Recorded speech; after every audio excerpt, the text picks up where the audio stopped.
Welcome to EnTrench, a 21 Pilots podcast.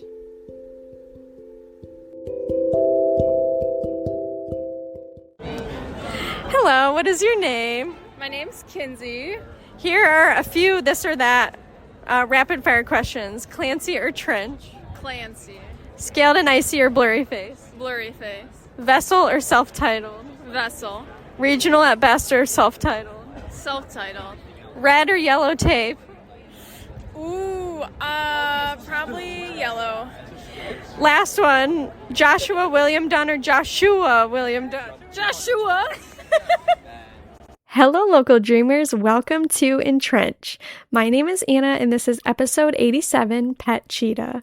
Make sure you've listened to the song beforehand and are ready for an in-depth analysis of track 12 off Trench. I'm back, and I'm back with another bed podcast because they're my favorite. How are you guys doing? Just PSA, this is going to be a 2-part podcast because I'm going to have to pause for my Bible study, but I really wanted to start because I'm excited to be back.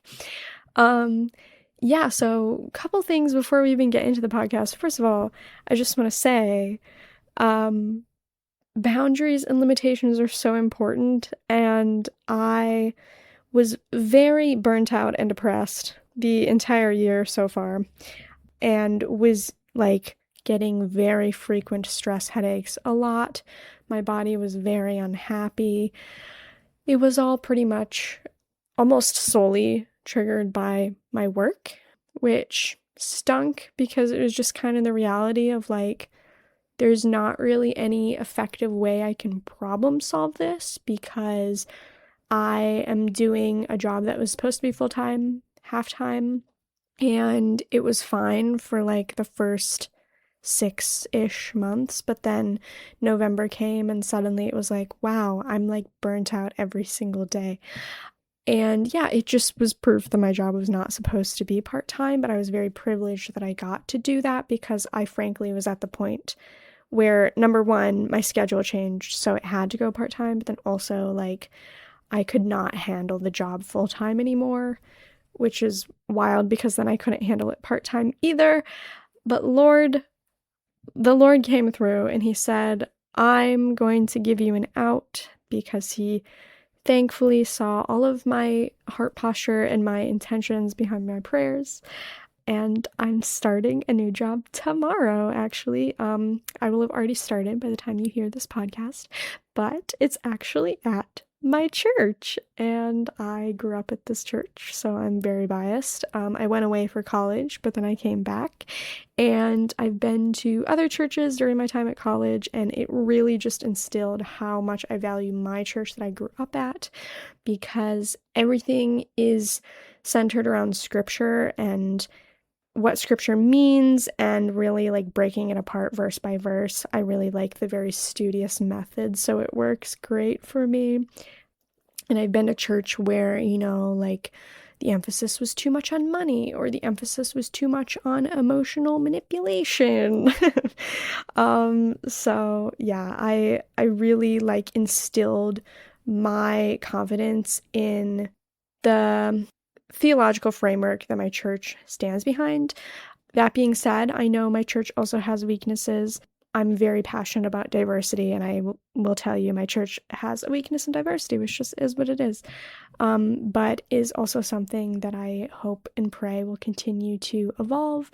And I don't know, I'm just a big believer that even when something's not your ideal or what you think it should be, in a lot of, obviously to an extent, but if it's something a little more subjective, the types of people, I would say that's all the more reason why you should stick around. I think a lot of people can too easily leave when something's not exactly what they want it to be, but I think that in a lot of ways, that can really shortchange the power of having diversity in thought. I think diversity in thought has to be the bedrock through which all kinds of diversity flourishes. And if people who feel different just immediately leave, then no one's really learning and no one's really growing from one another. And so, yeah, I've just been really confident that there's times where I can be angsty and feel different, but that's also kind of the reason that I enjoy sticking around, because I've started to learn, even though I get a lot of social anxiety when I feel different, almost every single time God uses my difference to impact the people around me that I am interacting with. And so I've started to see my differences as strengths for the people I feel the most angsty about, if that makes sense. So anyway, that was really long-winded. I'm still doing admin stuff because I enjoy organization. I enjoy all of that. And I'm still at the music venue because of course I am. That is my passion. So I'm most astounded by how detail-oriented God was in giving me this opportunity, because I was so sure that in order to be more financially stable, I was going to have to sacrifice something good. I was so convinced that I was going to have to go back full-time and, sacrifice creativity and creative projects, or if I didn't sacrifice those, I was going to have to sacrifice having a social life, which is something I've had a pain point in a lot the past year as well. Or I'd have to sacrifice the ways that I'm volunteering or sacrifice working concerts. And by the grace of God, I do not have to sacrifice any of those things. And I get to have more money than I previously had while still being part-time. And I will no longer be burnt out with stress headaches all the time. But I wanted to say also, it's so important to know your limits. And I think a lot of times, a lot of people have a partner, a wife, a husband, someone they live with, okay? And I'm a single person who lives alone, so I have none of those things. And so, a lot of times when you're like not doing well, when you've hit your limit, you have someone to like mirror that back to you and be like, hey, you need to take a step back, right? And I am just, for years have not had that same mirroring. Like I still have people witnessing me, but not to the extent that someone who's a partner or living with me does. It's just me and God. And so because of that absence of that role that other people have, I feel like the past handful of years that I've lived alone, I've had to really obviously healed a lot about myself.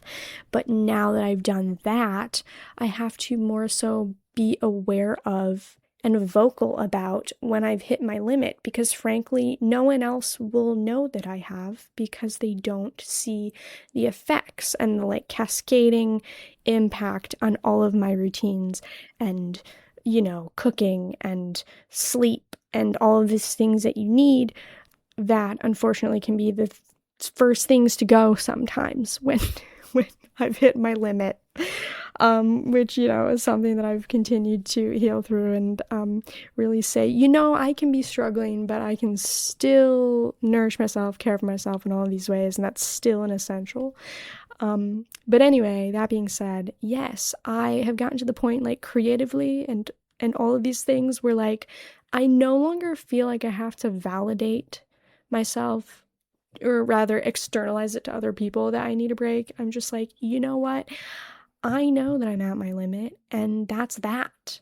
And I'll talk to you when I'm out of being at my limit, right? Because I don't owe anyone an explanation that I know and am genuinely, other than God, the only person who knows when I'm at my limit. So, just want to say, like, whether you are single, live alone, or not, it's important to learn yourself. Learn what is your limit, what is the limit when it's like, this is not mentally worth it anymore, and everything deserves to be on pause until I can function better, and that's okay. So I used to, when I was younger and more unwise, and harder on myself and not a friend to myself, I'd be like, you know what?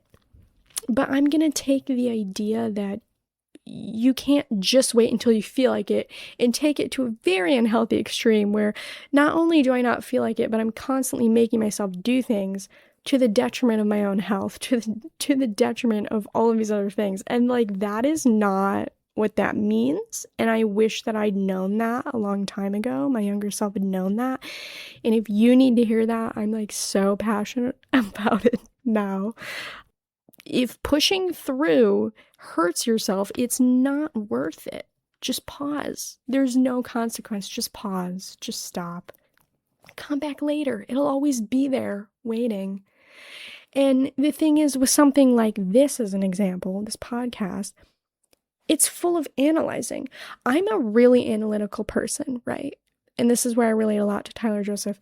I'm really good at it. And I feel like that's something that a lot of people would characterize me as. But that doesn't mean that I always have capacity for something that I can be characterized as or am good at. And sometimes it's actually the opposite of what I need.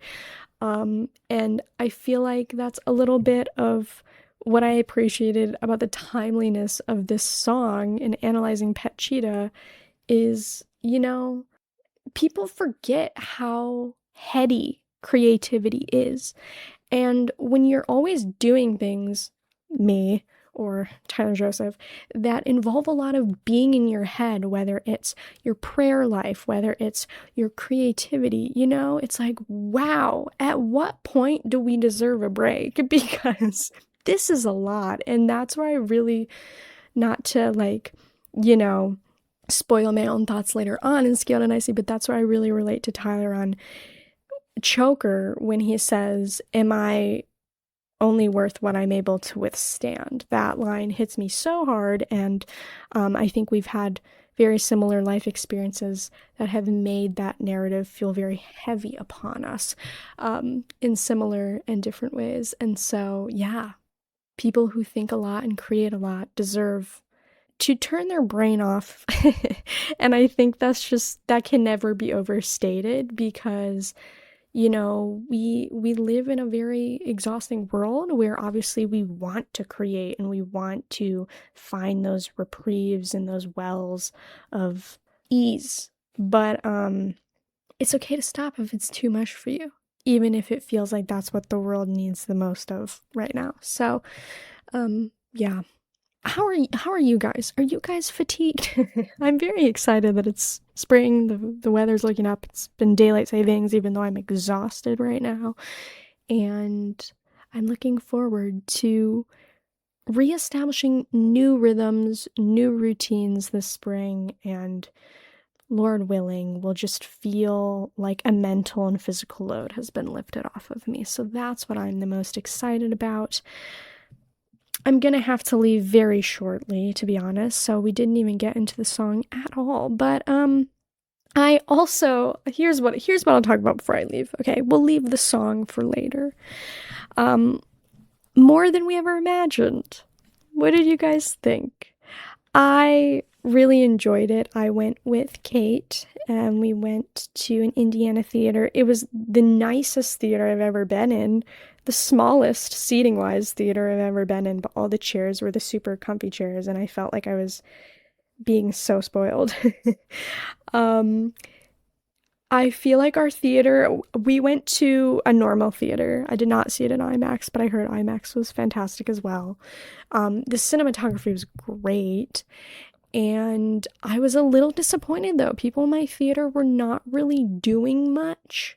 And for me, I was like, what if this was some of people's first or only experience with a live show? Like, wouldn't they want to be doing more? But anyway, I still was singing the entire time and dancing a little bit in my seat. But I mostly really wanted to scream and clap after every song, and no one else was doing that. So I felt a little too socially awkward to be the only one screaming and clapping. But yeah, I did have the privilege of going to see the Clancy tour and loved the Clancy tour.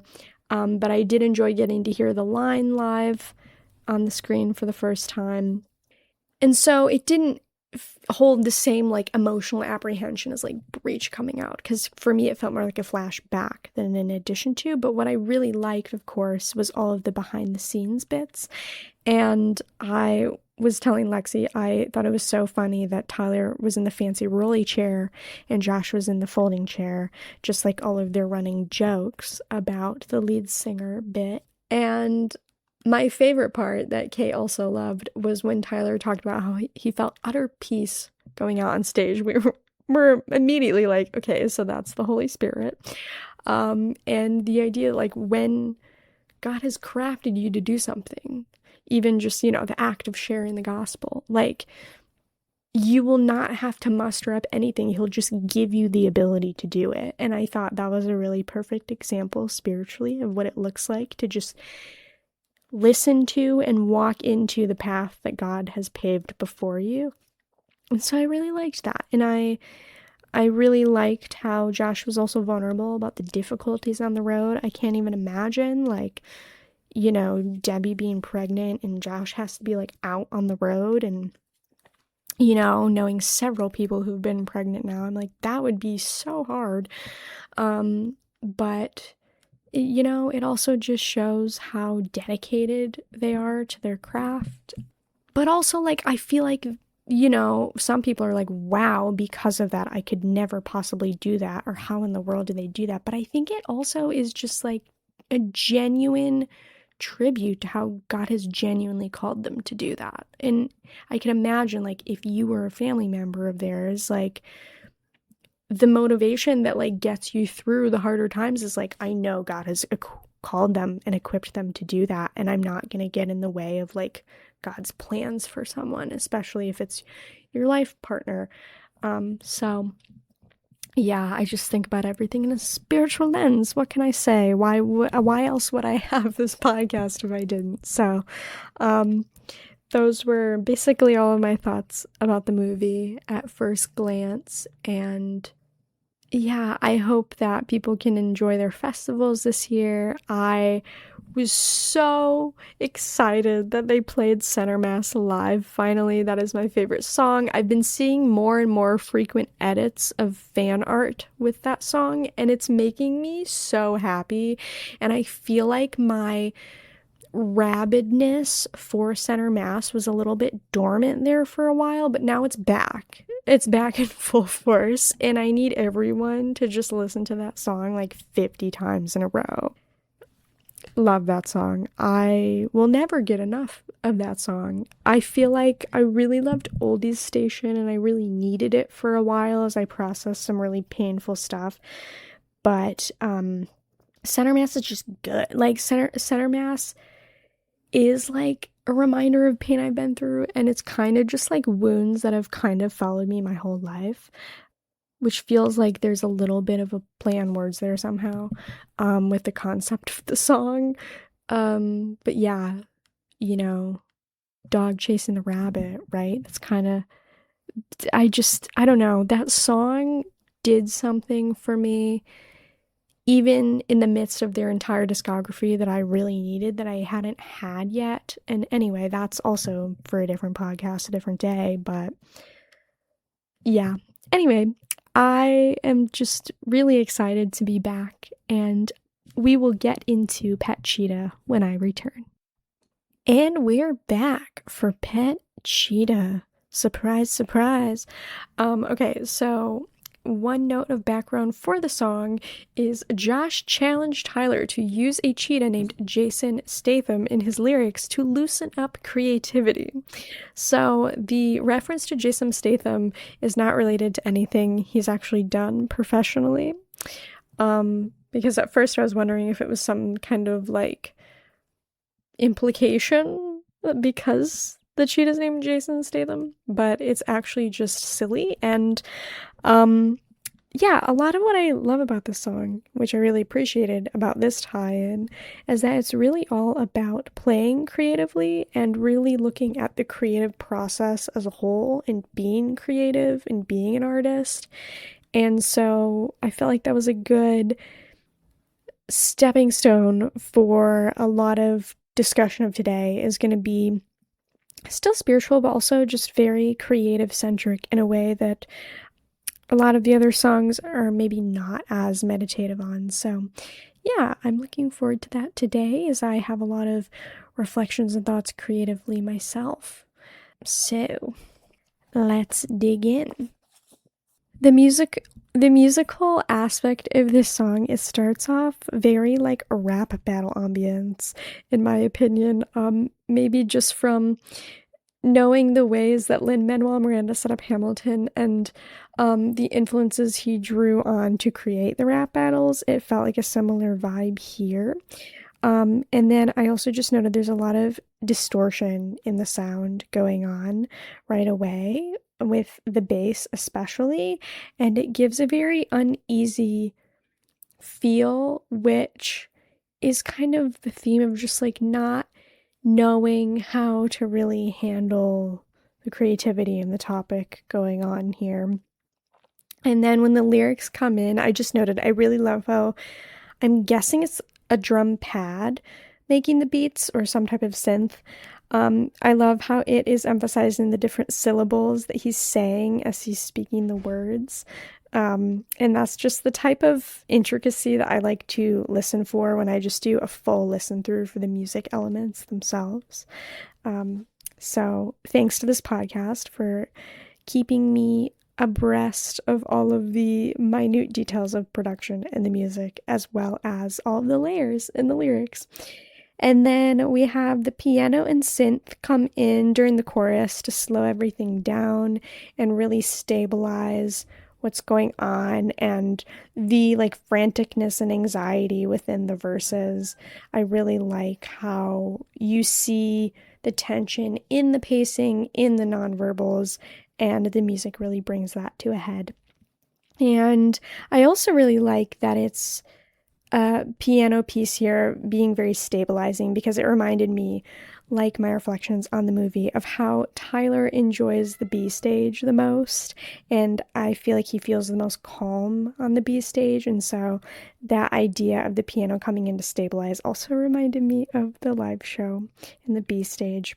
And then I just noted near the end, when there's the chants of Pet Cheetah and there's screaming in between, it feels like this battle of self, and maybe even this cognitive dissonance between the idea of the, in this case for Tyler, like the creative side of himself and then the production side of himself, and even just in the industry as a whole, this tension throughout of like, you can't force creativity, but simultaneously, like, there's expectations of production just because of the nature of a lot of industries these days, which I would argue is mostly to the detriment of artists, in the publishing and music industry especially. Like, there's a bit too much emphasis on quantity in a way that I think can shortchange a lot of people's final products. But at the same time, like, I don't know. There, it's just the tension of like, yeah, you want to keep making things for your fans, but at the same time, like creatively, I feel like the best art is, it takes its time a lot of times. Not that quickly produced art can never be good, but there's just a slimmer chance of it being as good. There's a greater risk of something being more shallow than it could be if it had baked a little longer, I guess. So yeah, I just liked the cognitive dissonance and the different sounds going on at the end, and the tension there, and the screams. Okay, so let's dig into the lyrics. It starts with the only verse it could start with. Verse 1. This is funny. The first line is the thing I keep saying to Nugget. I am on an island, no one to confide. Yeah, so verse 1. I am on an island, no one to confide, 8 days straight, 8 hours each, and not one line. So real. I can feel pressure start to possess my mind, so I'll take this beat I should delete to exercise.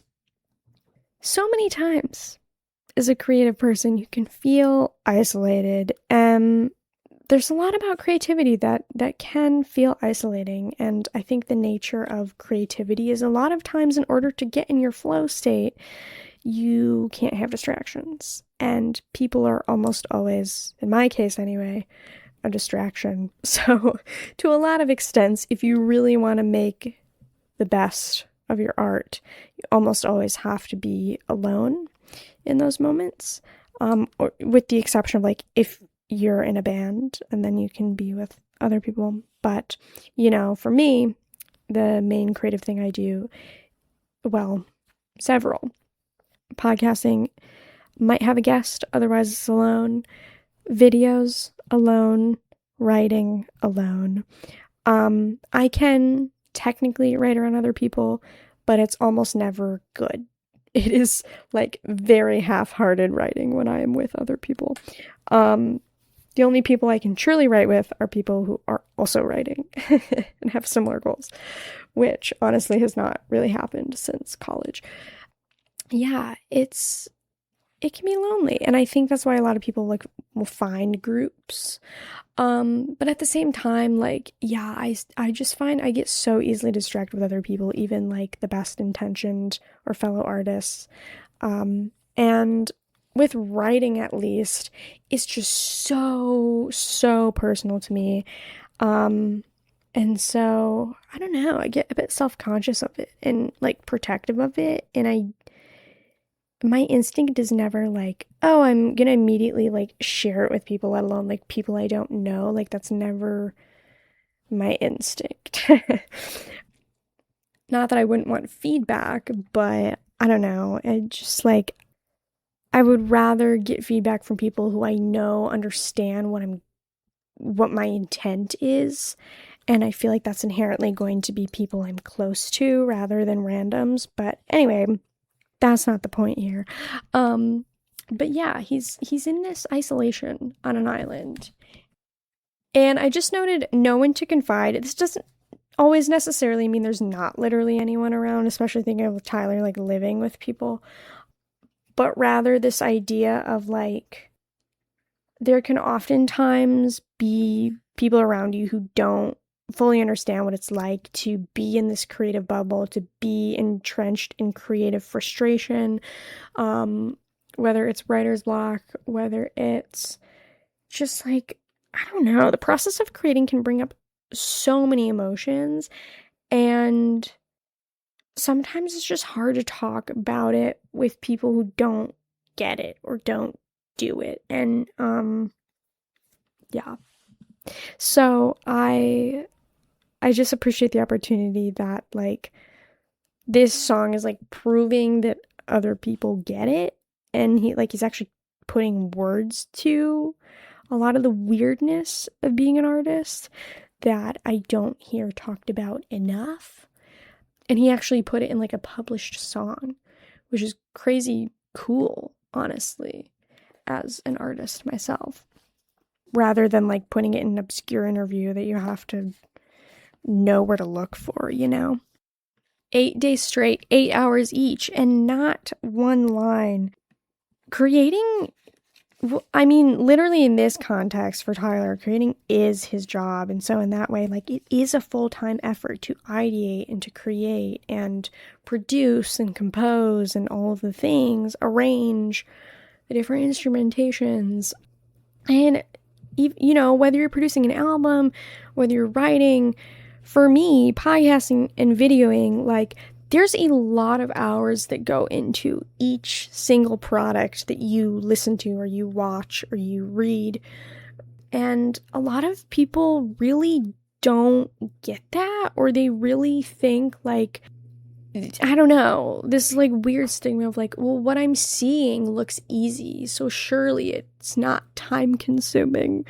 Or, what I'm looking at looks effortless, so surely it didn't take much time. And, I see that all the time, even in the corporate world with, like, social media as a perfect example. Just because the perception is it seems easy does not mean it's not time consuming. Even as an administrative professional, that is such a misunderstanding. Like, tasks add up. Tasks become time consuming. One little act of editing out an is not hard. One act of proofreading a word is not hard. One calendar invitation is not hard. But when you have a high volume of all of these things, when you have an hour length video to edit, when you have 45-minute podcast to edit, like, that takes time. And it doesn't mean that the little steps in between are hard, But yeah, I don't know.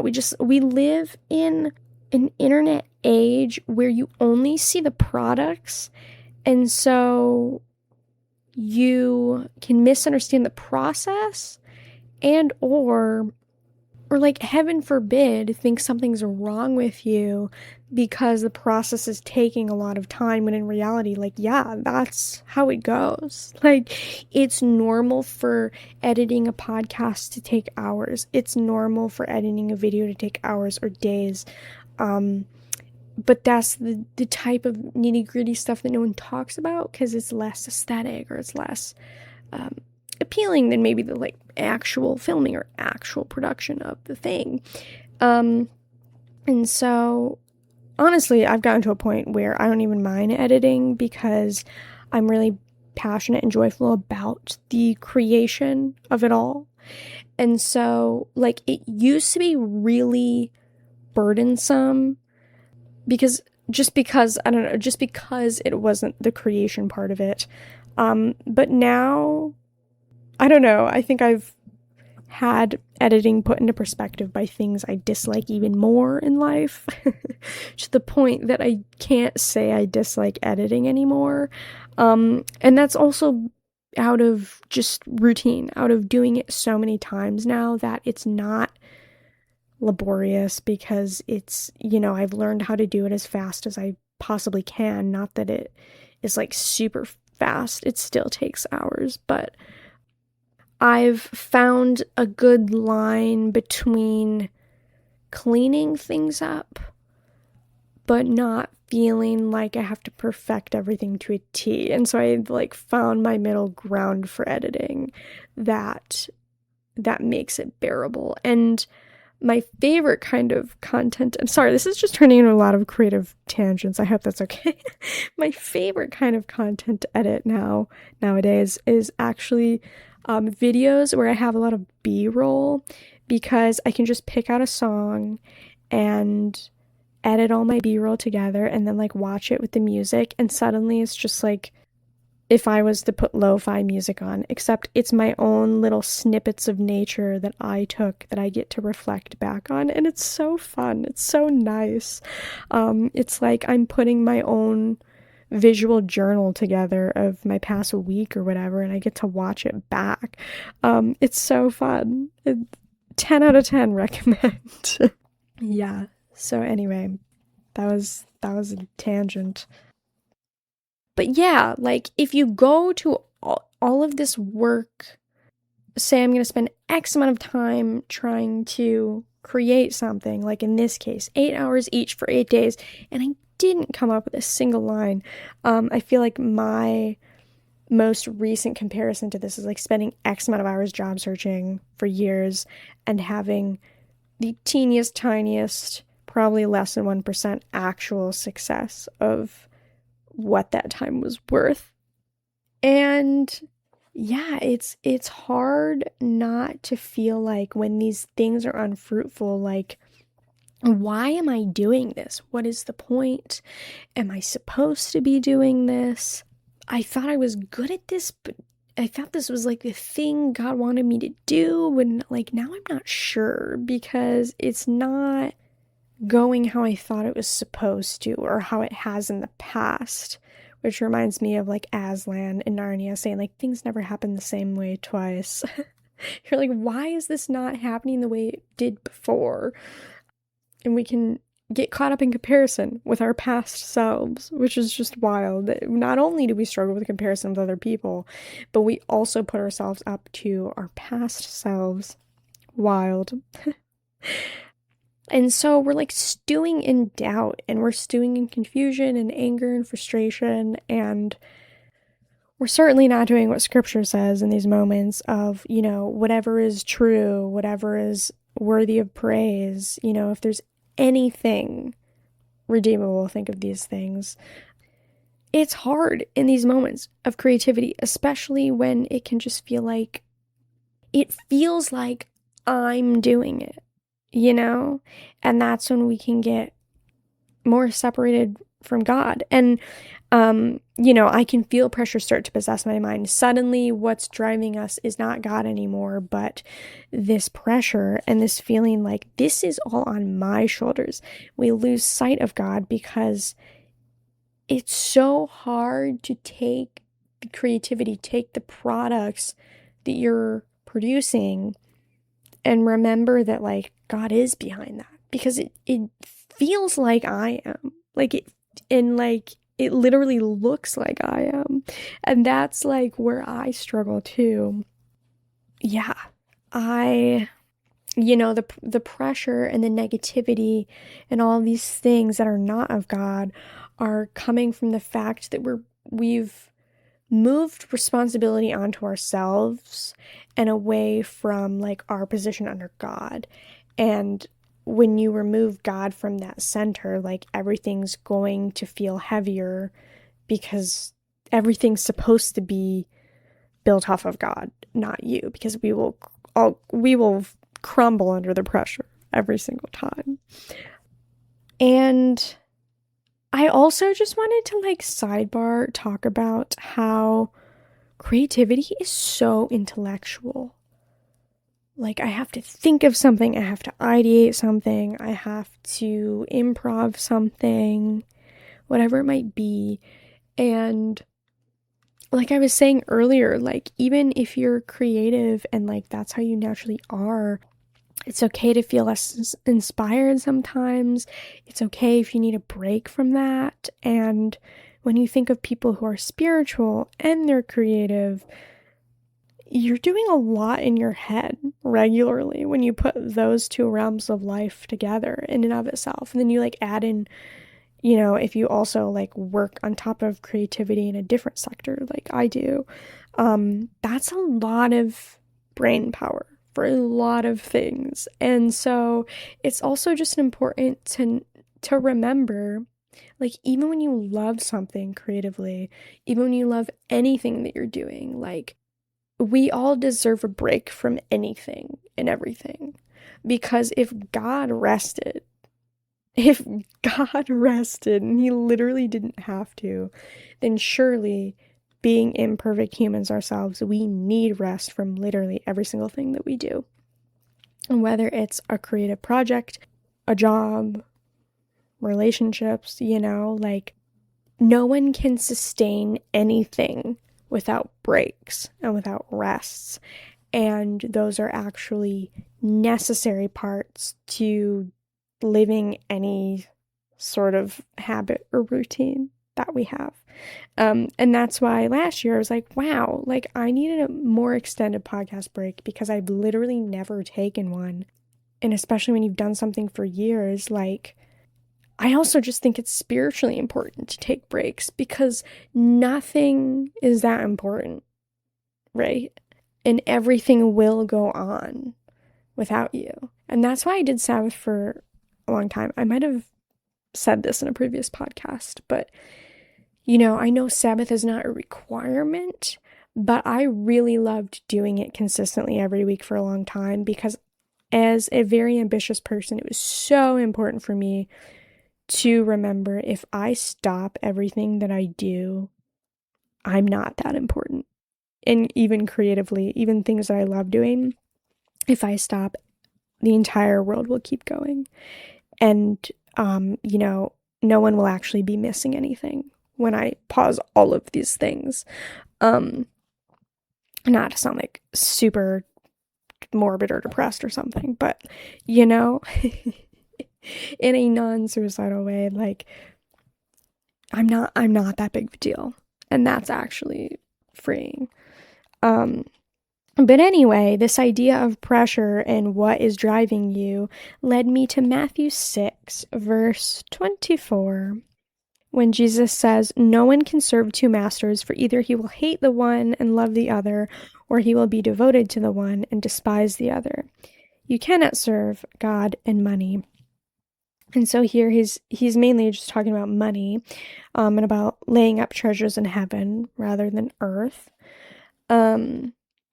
But also just this idea, like, along with idolatry, like, God has to be the center, because if God's not, it's going to be something else that's not supposed to be there and that is going to let you down and fail you.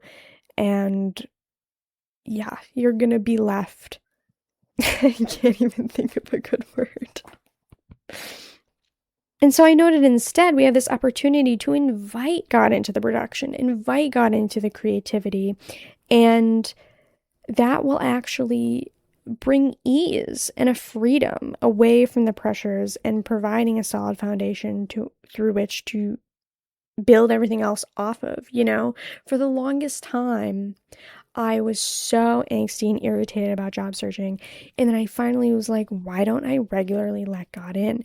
Instead of trying to send out a billion trillion applications of my own accord, I'm just going to sit with God and be like, here's what's up. Here's what I'm hoping for, looking for, but I'm going to actually let you guide what is actually worth applying to, instead of just going for a number because I'm scared nothing's ever going to happen.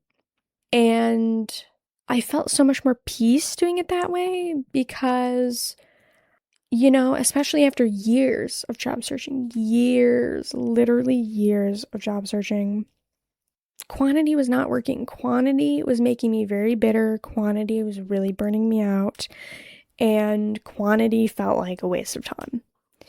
But really inviting God into the quality and the direction helped so much more because it didn't feel like a waste of time and it actually produced faster.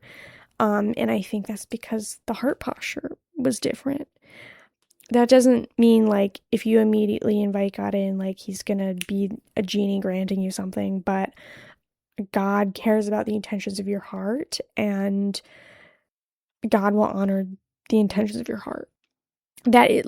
Your heart changing is no small thing. It's actually like the most important thing that God is wanting from you. And so that might not look like an external cause and effect. But yeah, the process of job searching also reminded me that heart posture matters a whole lot more than production and what people can see. Like, people will be like, well, what can you show for it? And God's like, what can you internally show for it? Which is not the same thing. So I'll take this beat I should delete to exercise. And at first I was like, did this literally mean exercise? Like, I'm gonna take this beat and go run on the treadmill. But I think rather there's some like implied or missing words here. I'll take this beat I should delete to exercise. And then he goes into the chorus, no, I move slow, etc.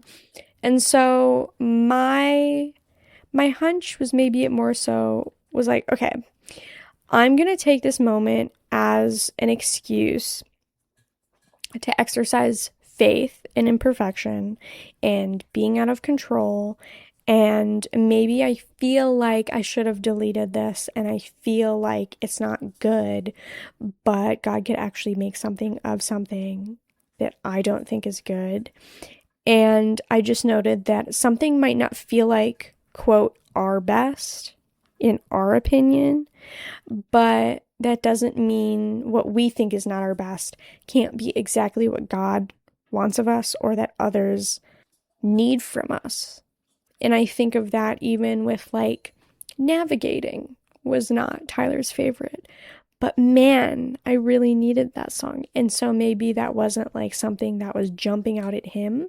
And that's where like sometimes we get too caught up in our own thoughts and our own opinions when really like God is going to use things beyond what we think.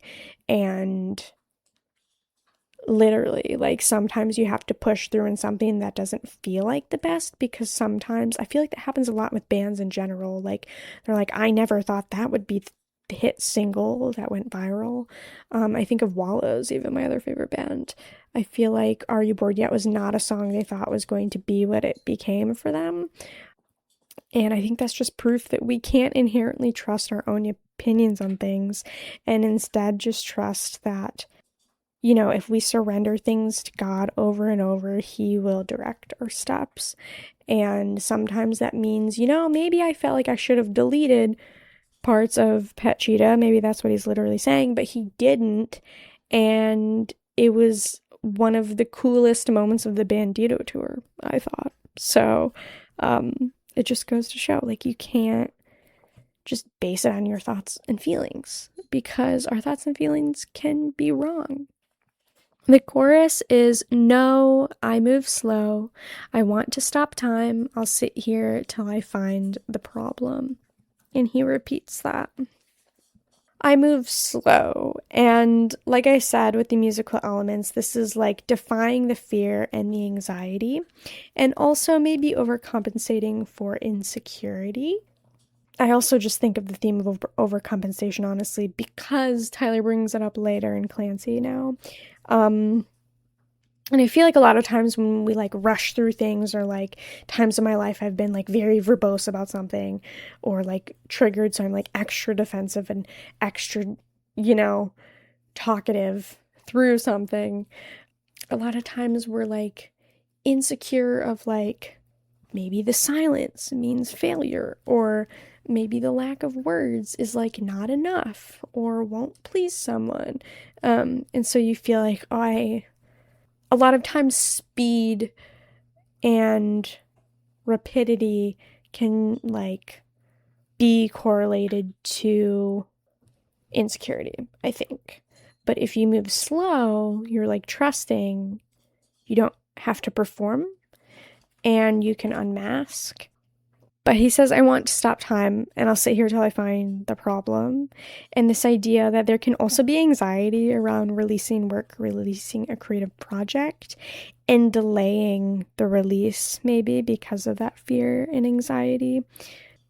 Yeah, sometimes when we get close to the release of things, it can be the most daunting. I know for me, like, whenever I've started a new creative project I've never done before, or rather, like, am on the precipice of releasing something publicly I've never done before, whether it was my first podcast, my first video, my first poem, that tends to be like the scariest time. And you're like, maybe I won't. Maybe this was a bad idea. Maybe I should just delete everything and like turn around and stop trying. And obviously we can feel that along the entire process of a project in any case, but yeah, I feel like just like so many things spiritually, like creatively, a lot of times we can feel the most pressure right before we do something we're supposed to do, because it's like a last ditch spiritual attempt at foiling what God's calling us into. Like one last round of fear, because what's actually on the other side of the fear is either like feeling really liberated by like trying something for the first time, being really excited about doing something for the first time, even just feeling more free and more trusting of God for doing something for the first time, and really letting it go and releasing control. Because really, spiritually, the enemy doesn't want us to let go of control. He wants us to be afraid and to grasp control for ourselves. And that's literally what happened in the Garden of Eden, right? So surrender is like the most terrifying suggestion, I feel, to the enemy. But it's actually the most freeing. But I have to wonder, and I genuinely don't know, as a creative, if nothing's ever perfect, how do we decide when it's time to let go and publish it? And I know part of that can be like maybe my trying to get over people pleasing, because it's like there's a fear of judgment, and obviously not everyone's going to like something no matter what it is. But I don't know, when I think of my own creative world, I think I never feel like anything is ever like, yeah, it's definitely done. Like, I literally publish podcasts, but I'm always like, I'm sure I missed something, and that will just nag at me forever. Like, but there is a difference between like a lot of my content via video and podcast is really built upon others' art versus if I'm writing, that's like totally me. It's totally personal. It's totally original. Not that my podcasts and videos are still original, but they're also built upon others' art most of the time. So it's generally more commentary versus 100% originality in an idea. But they're still creative. Like, yeah, anyway.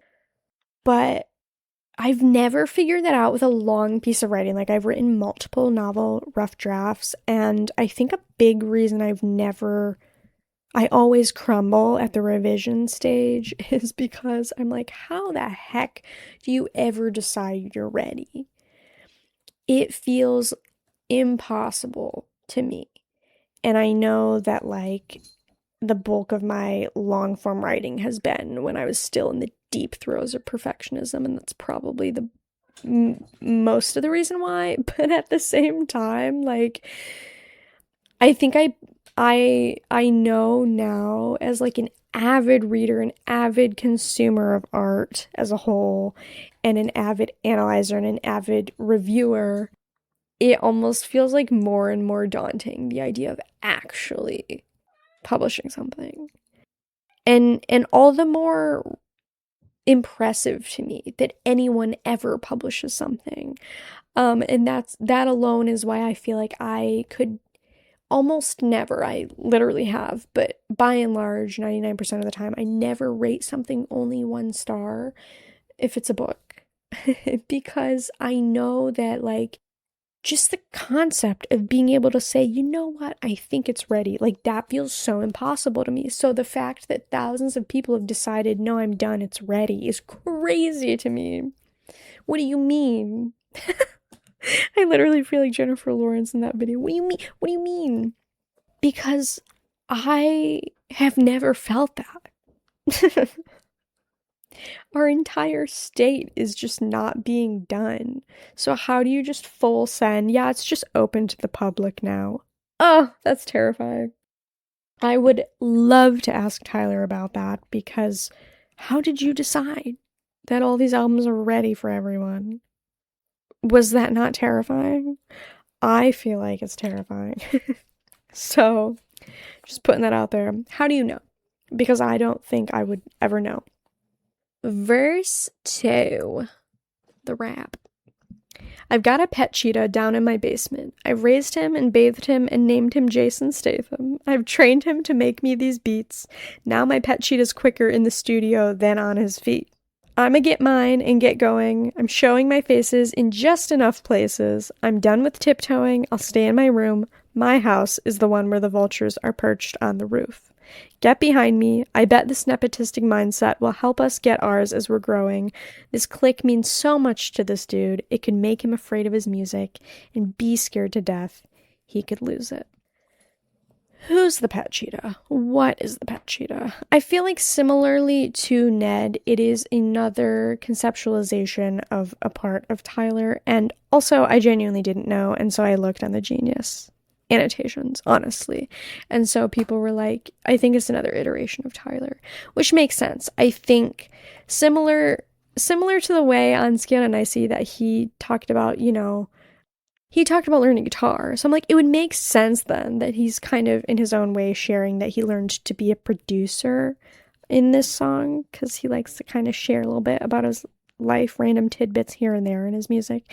And so, yeah, I think I've got a pet cheetah down in my basement. It's like this version of him that is a producer that has learned how to, like, not just create, but has learned how to, like, practically churn out what needs to be churned out, whether for the sake of a contract, for the sake of deadlines. It's kind of the predicament that authors find themselves in a lot too. And, we know that creativity has already been characterized by Ned, so it makes sense. This is really the only time we see the cheetah come up as an image. I don't think it's inherently part of the lore. Like, we didn't really see a cheetah at any point in the lore, but I think it's knowing Tyler's history of characterizing his brain, it makes a lot of sense. And so he's raised him. He's worked on growing this producer side of himself and bathed him just because, he's funny like that.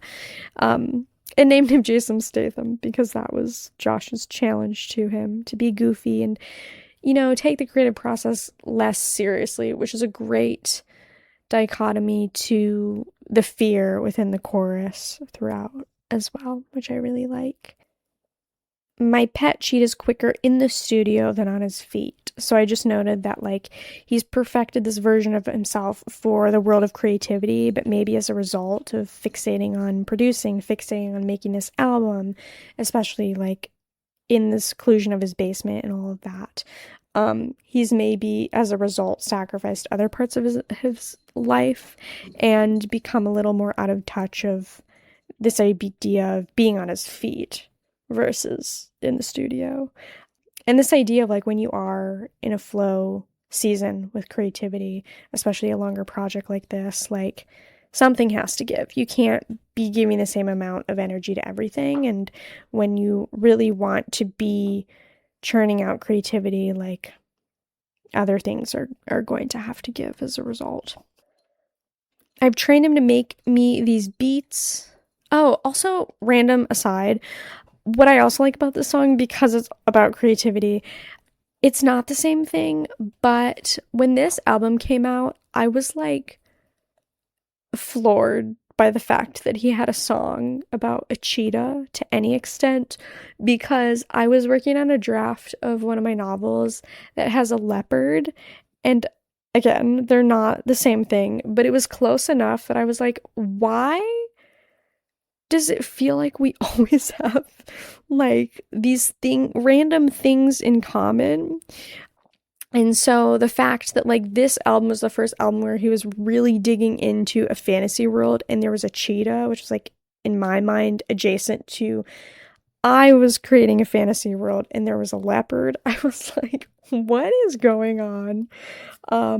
It just feels like sometimes we have the same brain cell. And yeah, so that was just a little writer thing where I was like, this means nothing to anyone else but me. And it just felt so close to what I was doing with fantasy that I was like, how? What are the odds of this? Crazy. But I have not touched that story in years. I haven't touched, well, that's not true.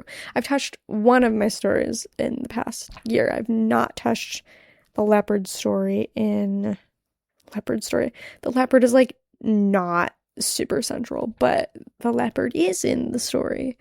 That one I don't think I've touched since 2022 question mark 2021 maybe. It's been at least 4 years. Yeah.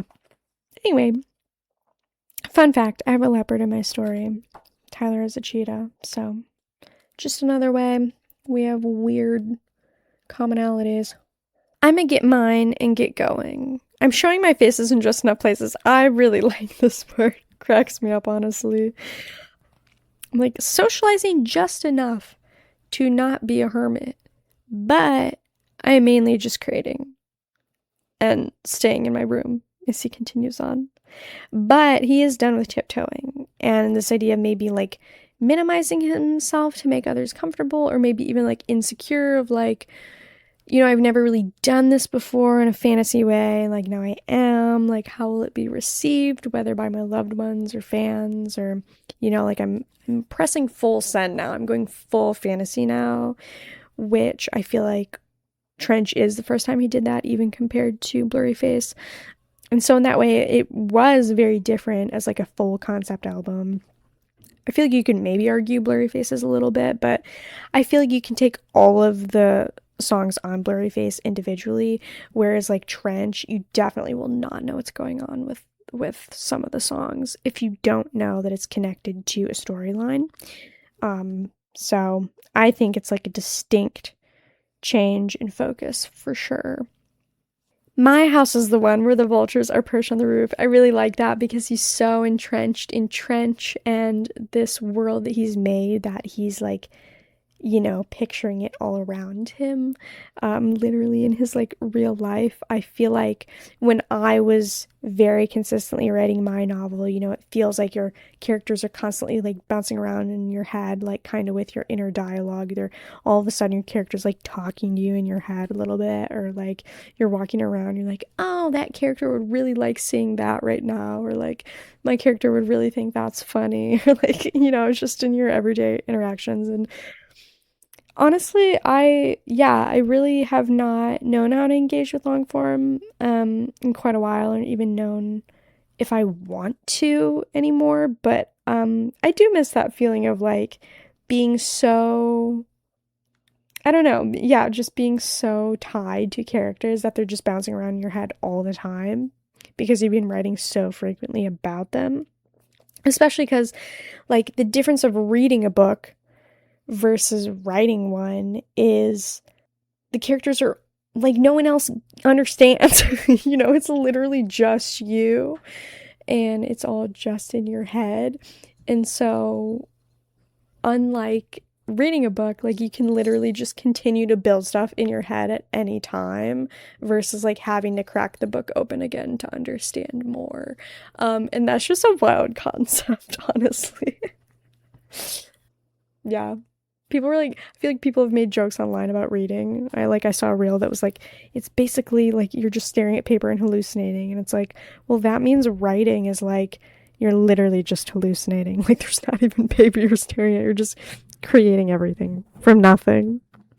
And then it says, get behind me. I bet this nepotistic mindset will help us get ours as we're growing. Well, I don't know. I don't know why he said get behind me, but I obviously thought of get behind me, Satan, right away. So let's go to Mark 8:33. So this is Jesus foretelling his death and resurrection.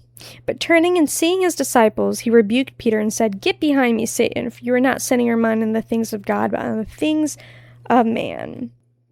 So basically, Peter was pulling him aside to rebuke him after he was explaining like his upcoming crucifixion and resurrection. Yeah, I feel like I was just reading actually in Mark. I'm almost done with Mark. How Peter denied Jesus, and I feel like the more I psychoanalyze Peter, I feel like Peter is driven by a lot of people pleasing, and so that kind of makes sense that he's like rebuking Jesus, like, hey, like this looks weird. And Jesus is like, it doesn't matter what it looks like to people because that should not be our focus. Because also, man looks at the outward appearance. The Lord looks at the heart, like who cares what it looks like on the outside? The inside is what matters. But I like how, we cut from like this back and forth of like how to engage with creativity and fears around it and all of these emotions around it. And this idea of like we're cutting through the noise spiritually and just deciding like this is what we're doing, whether it feels perfect or whatever to us or not. And I bet this nepotistic mindset will help us get ours as we're growing. I'm assuming this means get like everyone get their own like pet cheetah, and like continued creative success as they keep growing. The most I made of the nepotistic mindset line was this idea of like if get behind me is a spiritual reference, it's also implying that in reference to Jesus, like we have favor by our Father because of Jesus, and if God is for us, like he will pave the way. We will have the pet cheetahs, the success along the way that we need. And yeah, this idea of like it doesn't matter what it looks like, get behind me, and like it's gonna be okay and we're gonna figure it out because of God and because of our familial favor in the body of Christ. This click means so much to Tyler. Very cute. It could make him afraid of his music and be scared to death he could lose it. And I think this kind of comes back to the theme of like what if I've just lost my touch? What if I just can't do it anymore? And everything I'm producing is just bad. And I just like had it and now I don't anymore. Which I feel like is real. That's a real fear creatively. It's not necessarily true, but it's a natural human fear because there's always going to be ebbs and flows in our energy, ebbs and flows in our creation. And that's why a lot of times I feel like if we're stuck creatively, like the best thing you can do is genuinely just take a break, and living life in and of itself, I feel like will always lend to more ideas and more inspiration along the way. I am not always inspired towards creating narratives, but I am always inspired towards expressing my emotions. And so that's why poetry has always been the writing through line that I always turn to, even if I haven't touched long form in a long time. And yeah, then he keeps repeating the lyrics. That's pretty much it in terms of lyric analysis. But then I just wanted to note at the end, when Pet Shoot is repeated and the screaming's happening, apparently, I did not realize this, but according to Genius, Zach Joseph is doing the outro, which is so cool because that goes all the way back to like self-titled regional at best days when Zach would be on songs. So just this idea of like, rooting yourself again in remembrance, in where you've been, in who you are, having communion with your literal brother and your spiritual family at the same time, and pushing through, just like Goldie Station. Push on through the pain and the lies, and trust that, like, as this tension plays out, eventually through Christ, it will find resolution, even if it feels like it's never going to end, even if it feels like you're never going to create something good again, or whatever it might be. I really like that this song is so stream of consciousness in just rawly processing creative tension, but also that resilience to not give up despite literally parsing through the tension in the however length of song this is. I don't remember. The 3+ minutes. Yeah. And, clearly he powered through it in one way or another because of the albums we still have. And yeah, I am very appreciative of this song, and I appreciate all the ways that it helps me continue to reflect on being creative and all the swirling emotions around creativity and the highs and the lows. And even if we are all very like hermity about our projects, at the end of the day, we are still experiencing a lot of the same emotions in our own ways. And that alone should hopefully help us feel less alone. But yeah, wow, this song actually made me reflect on my writing a lot more than I have in a pretty long time. So, thoughts to think, for sure. Where it will lead me, I have no idea, and I can't possibly make any promises.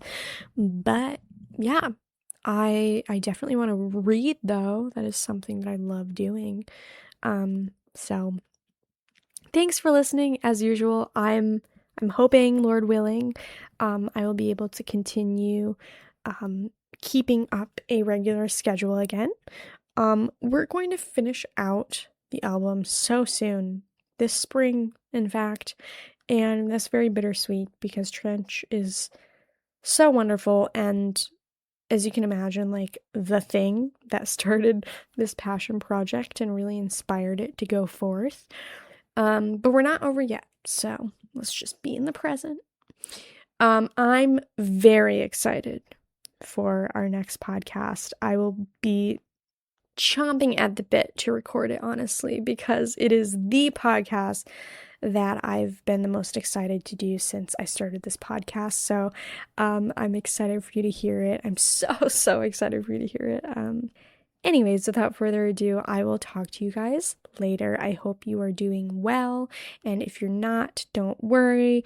All seasons will come to pass into a new season. So, as always, I want to hear from you. You can email EnTrenchPodcast@gmail.com with a written account of your 21 Pilots story, or your favorite memories you have related to the band, or your thoughts of going to see the movie, or whatever else you want to send. You can also reach out with an episode request if you want to analyze a song, video, or album with me. And if you'd like to contribute to the analysis we've already covered, you can send an email or message me on Instagram at EnTrench_pod.